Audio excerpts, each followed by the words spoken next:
నిత్యము మననం చేసుకోవాల్సినటువంటి గొప్ప శ్లోకం ఒకటి ఉన్నది. దాన్ని మంత్రంలా మనస్సులో ఎప్పుడు కూడా భావన చేయవచ్చు, ధ్యానం చేయవచ్చు. దీనితో ఎన్నో శక్తులను పొందవచ్చు. ఆ శ్లోకం పఠిస్తూ కుంకుమ చేత్తో పట్టుకుని మననం చేసుకుని ఆ కుంకుమ ధరించిన అద్భుతమైన శక్తి లభిస్తుంది. ఆ శ్లోకం నిజానికి చాలామందికి పరిచయమే కానీ శక్తి పరిచయం కావాలి. సర్వమంగళ మాంగళ్యే శివే సర్వార్థ సాధికే శరణ్యే త్రయంబకే గౌరీ నారాయణి నమోస్తుతే. ఇది ఒక అద్భుతమైనటువంటి స్తోత్రం. ఇది చండీ సప్తశతిగా ప్రసిద్ధి చెందిన దేవీ మహాత్మ్యంలోది. అందులో ప్రతి శ్లోకము అద్భుతమైన మంత్రరాశే.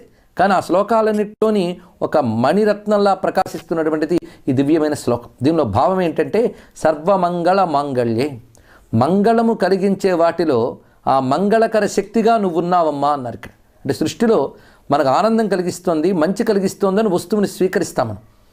అంటే దానిలో ఆనందము, మేలు